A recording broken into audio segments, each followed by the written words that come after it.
not the reason what he just stated, like saving 1 million children. I don't think anybody here want to be an entrepreneur unless you have a strong desire and a vision for yourself and have a mission and values that leads them to something beyond yourself. The beyond yourself is not just your employees or the community, it's beyond us. And how do I create my own reality is something that I haven't expected 10 years ago. But there are a lot of things happened in the last 10 years that became stepping stones from one to other, and I made those connections.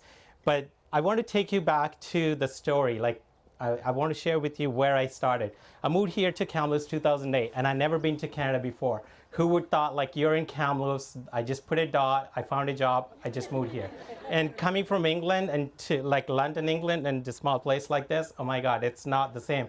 But I wasn't afraid. I wanted to give it a try, and I just fall in love with the place and the people. And I haven't seen anywhere like Kamloops where the community comes together for a lot of things.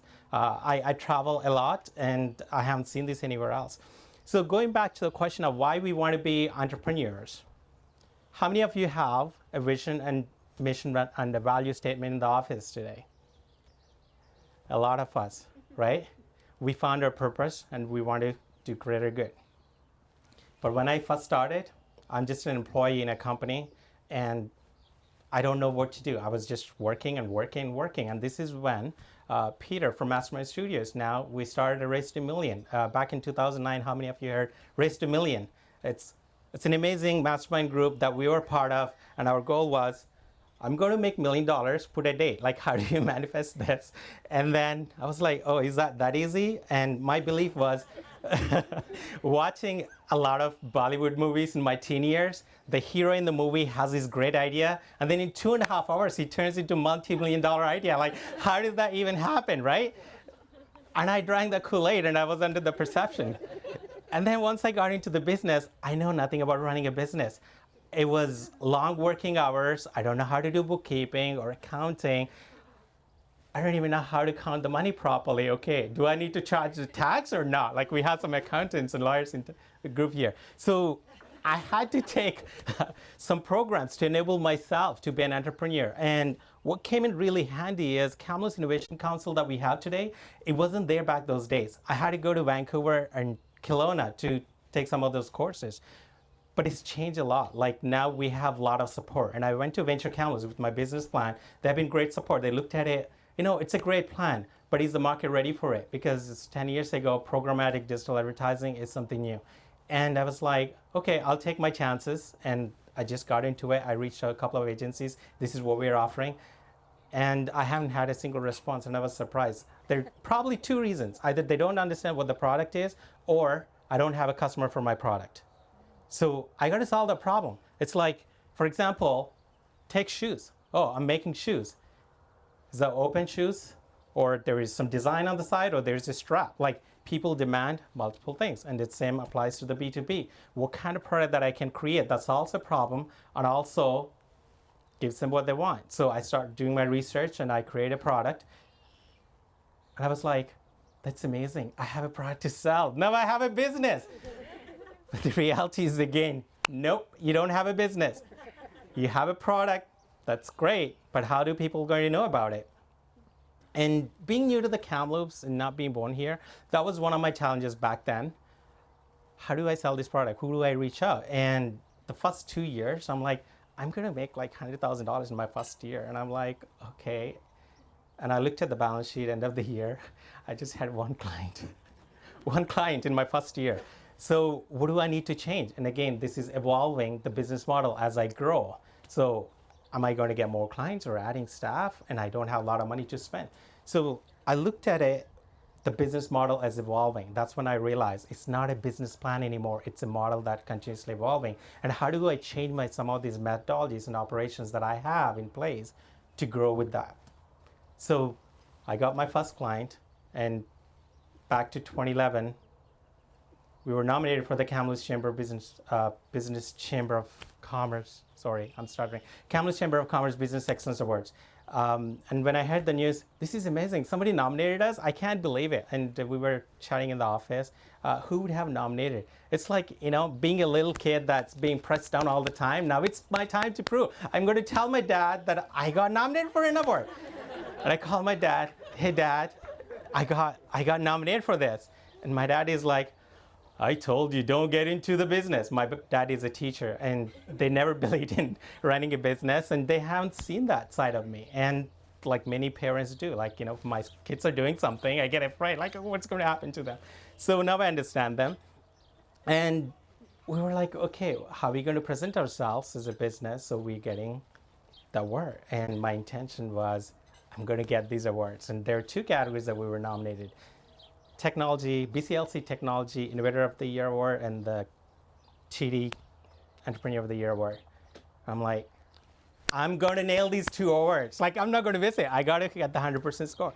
And then the interview process and the selection process was something like when I first came into Canada, the immigration control. What is your purpose? Right? Tim was one of the guys who interviewed, and we became good friends after that. But I still remember that day, I'm sitting back and I'm answering all these questions, and I was like, geez, they do it for all the nominees, going through this process and picking the winner. It must be challenging. And I would start thinking back, what are my chances again? Am I going to get this award or not? I'm like, whatever. I have a product, I have clients, I have business now. I'm going to give my best. October 13, 2012, that was the day the awards were celebrated at the Coast Hotel. I was in the room, and I hardly know anybody. I know half of the people here. And on the stage, they announced, okay, BCLC Technology Innovator of the Year Award. And I'm like, trust, I'm going to grow on the stage. I didn't hear my name. I'm like, what happened here? I had the best technology in town. How come I didn't win that award? And it's just I'm stoned and just felt like some cold water dumped on my head. That was so cold. What's happening here? And I'm recovering from that, and I heard my name on the stage, Krishna Lakkineni, TD Business Entrepreneur of the Year Award. I was like, wow, that's my name. Am I sure? I just pinched myself. I'm like, okay, let's get on the stage. I just pulled myself together and I got on the stage. And that was the first time ever I was in front of that big group. And the floodlights on your face, and you can't really see, what am I seeing and who am I talking to? It was a task. And I said, thank you. And I took that award home and I showed it to my family, and I went back to work the next day. That's the job of the entrepreneur. We get awards, we get recognitions, but we go back and hustle. Nobody tells you that it's going to be long hours. You're going to miss your family time. You had to give up on a lot of things, but you're creating greater good. And that's what motivates a lot of entrepreneurs to go back and do what they're doing every day. And for me, that first award was the stepping stone. And it's giving a chocolate to the little kid. I was craving for more chocolate, how I'm going to get more nominations. And we got nominated for the Canadian Home Builders Awards. And I was like, okay, great. What's next? Let's take it to the next level, right? One thing I have learned in the business is you can have a great product, you must innovate, and also you take it to the market in every possible way.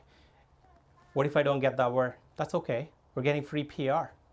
Start thinking positively, how can I take advantage of what's available for freely? Because I'm a startup and I don't have a lot of funds. So it worked really well. And then the next year we got nominated for Small Business BC Awards, and we were the finalists in that list.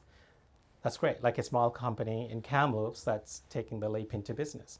And now, rolling back to where it is today, I haven't stopped since then. I think what I learned is it gives the little bit of dopamine every time I get that somebody says on the street, hey, Krishna, you inspire me, or you're doing amazing. How do I spread that across the world? And what are the people that I can be associated with? And we work with hundreds of clients, and they're all local.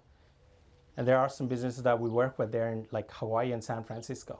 A little company in Kamloops can lead that way. And the company was stable, and I started looking at my personal mission. What can I do more? The company is stable, we're making money. And that's when I took the leap to believe more in myself and start looking at the inner child in me. Like, how did I grow up? What got me here? And how can I create something that people offer me that I can give it to the kids that are underprivileged and change our future? It's a big task. I put myself like, okay, if I can make $1 million from raise to million to where I am today, I can probably help million children too. And then once I started that program, I realized how difficult it is. And I have huge respect for all the nonprofits that do countless hours and creating change in the community. It's not easy. And I started small and I'm growing towards the 1 million goal. When I want to do that, I want to associate myself with the people that inspire me, like leading authors, Emmy Award-winning directors, and the innovators that are leading the way and making the change.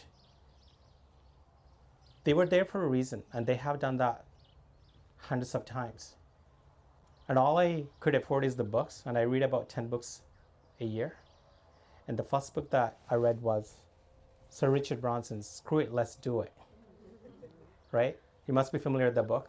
And the second book was Gurbaksh Chahal, The Dream, a kid from the dorm who started a company that became Yahoo, sold for $300 million when he was 19. So these people are making bigger difference because of the associations, because of the money, and how can I become one of them? And that's where my goal is right now. And I start dreaming big. And for all of you in this room, congratulations for the nominations.